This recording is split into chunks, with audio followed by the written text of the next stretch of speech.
新住民基本法立法院内政委员会顶礼拜初审通过，另外嘛要求讲行政院版本6月21嘛要送来做回审。台湾移工联盟等相关团体今是去到行政院去陈情，希望讲这有关新住民权益的主管单位嘛应该爱是行政院的立级单位，若无定这条法嘛是无效。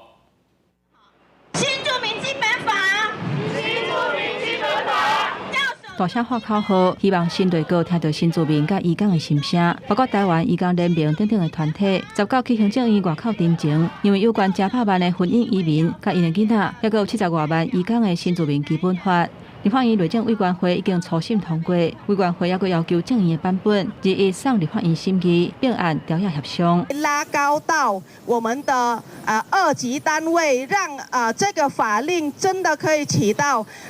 跨部会整合新住民事务需要的这个权利跟这个力量。既然包括了白领移工，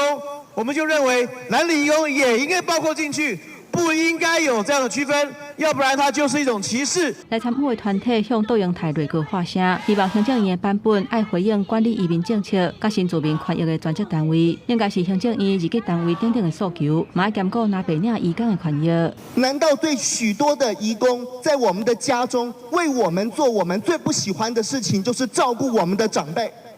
这些人我们不保障吗？不可以吧？ 像今天各位的声音我们都听到了，那我们会带回去处理。提交签管书表达诉求，行政院代表表示，会把意见提登去讨论。来参加的团体强调讲，除了向行政院请愿，也拜会各党团，还有提案的委员，希望当充分表达诉求，唔通老草通过基本法。记者综合报道。